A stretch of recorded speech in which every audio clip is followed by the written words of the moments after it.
c'est cet anniversaire, triste anniversaire de l'incendie de Notre-Dame de Paris. On n'a toujours aucune certitude, vraiment, sur les causes du drame. Nous avons joint un ébéniste qui a travaillé sur le chantier de reconstruction de Notre-Dame. D'abord, un tour de table avec Gabriel Cluzel et Michel Fayad sur l'incendie de Notre-Dame. 7 ans après, qu'est-ce que ça vous évoque? Moi, déjà, ce matin, je me réveille, je me dis, tiens, personne n'en parle. Comme si on a tout oublié. C'était pourtant un moment où la France était frappée en plein cœur, Gabriel Cluzel. Oui, il est vrai que chacun se souvient de ce qu'il faisait quand il a appris, l'incendie de Notre-Dame. Chacun se souvient de cette soirée. Moi, je me souviens être allée auprès de Notre-Dame, enfin avec beaucoup de catholiques pour chanter, soutenir les pompiers qui nous entendaient peut-être pas, mais ce n'est pas grave. Donc c'est vrai que tout le monde se souvient de ce moment se souvient de ce moment. Oui. C'est vrai que l'inauguration de Notre-Dame restaurée a peut-être donné le sentiment qu'on bouclait la boucle, que voilà, ça y est, on était Mhm. revenu à l'état antérieur, Notre-Dame était à nouveau en majesté. Mais néanmoins, l'enquête judiciaire, je crois qu'elle n'a toujours pas trouvé son terme.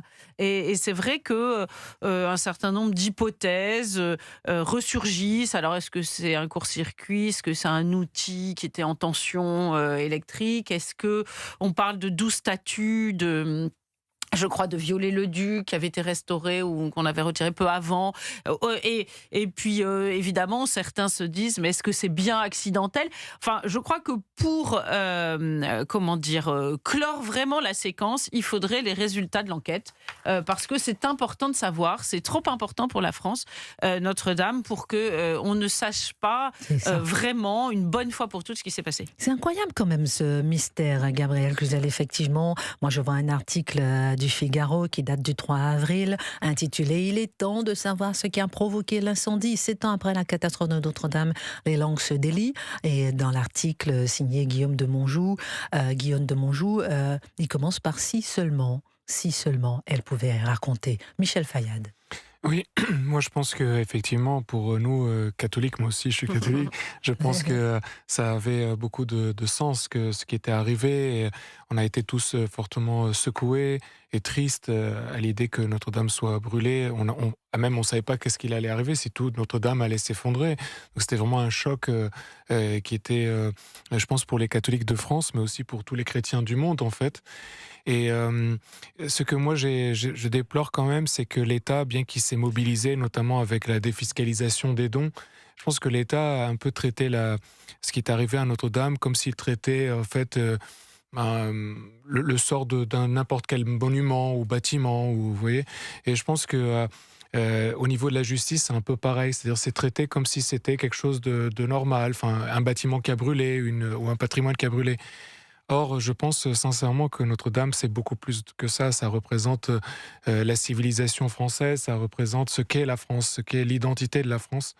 Et je pense il faudrait traiter à la fois l'enquête, et puis avant, il fallait traiter la reconstruction de Notre-Dame comme si c'était quand même la reconstruction de la France elle-même. Merci beaucoup à Michel Fayad, analyste politique, qui est avec nous ce matin. On aura Mickaël qui nous appelle d'Île-de-France dans un instant. D'abord, Raphaël de Belleville. Vous êtes en ligne avec nous, en direct sur Europe 1, 11h39. Vous êtes ébéniste et charpentier et vous avez travaillé sur le chantier de reconstruction. 7 ans après, quel est votre état d'esprit ce matin, Raphaël de Belleville?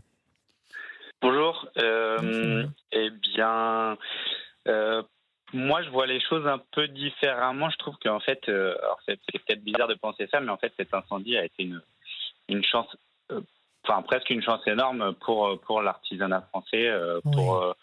pour même un petit peu remettre l'église au centre du village. C'est que moi, Il n'y a personnellement, pas besoin avant, de ça, mais bon, on peut voir ça comme ça, oui, oui, en non, mais bien regardant sûr. Mais positivement, oui. avant, je connaissais presque Oui. pas Notre-Dame, et en fait, aujourd'hui, ça fait rayonner presque la France à travers le monde, et le savoir-faire français.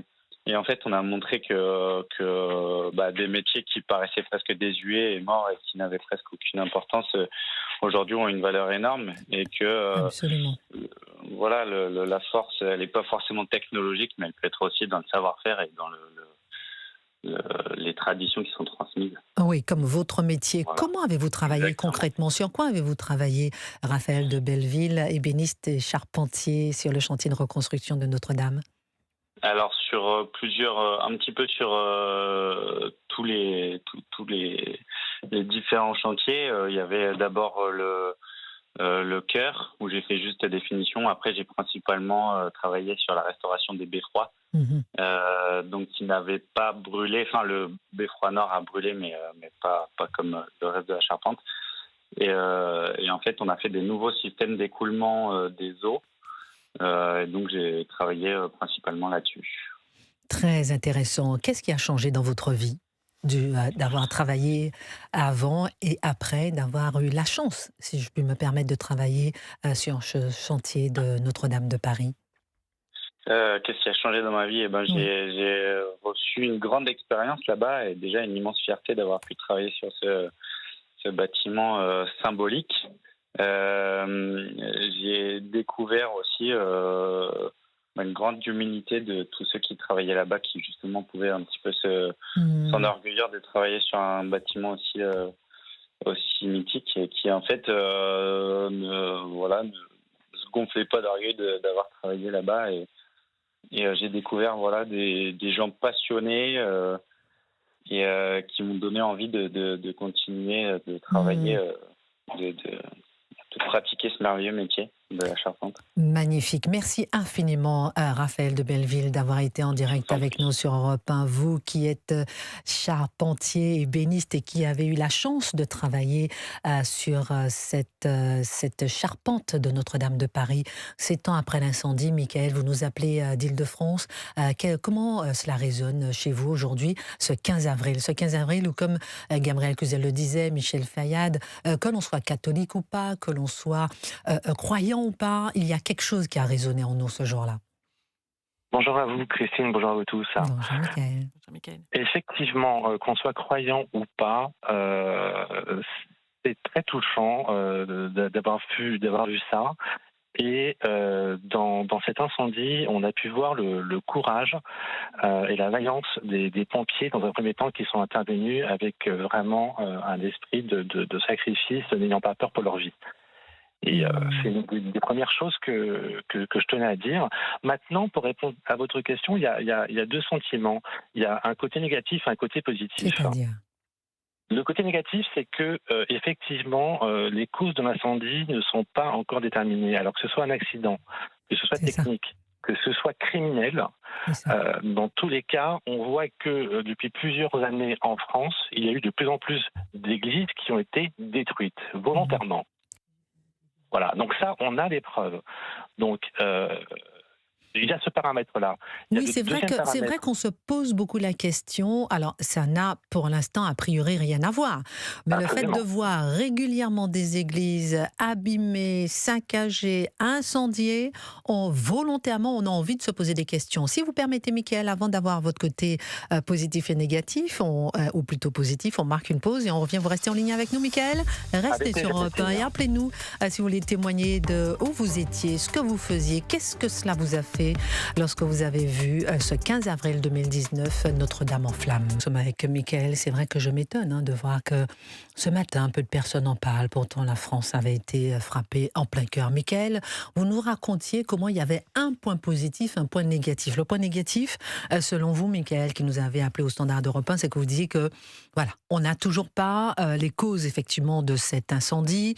On peut se poser la question, depuis qu'on voit effectivement beaucoup d'églises en France qui sont saccagées, abîmées, cassées, incendiées même de façon volontaire. Donc pour vous, on peut se poser la question d'un incendie volontaire et criminel. Cela dit, l'enquête ne dit pas du tout cela et, pour l'instant. Et le côté positif, dites-nous.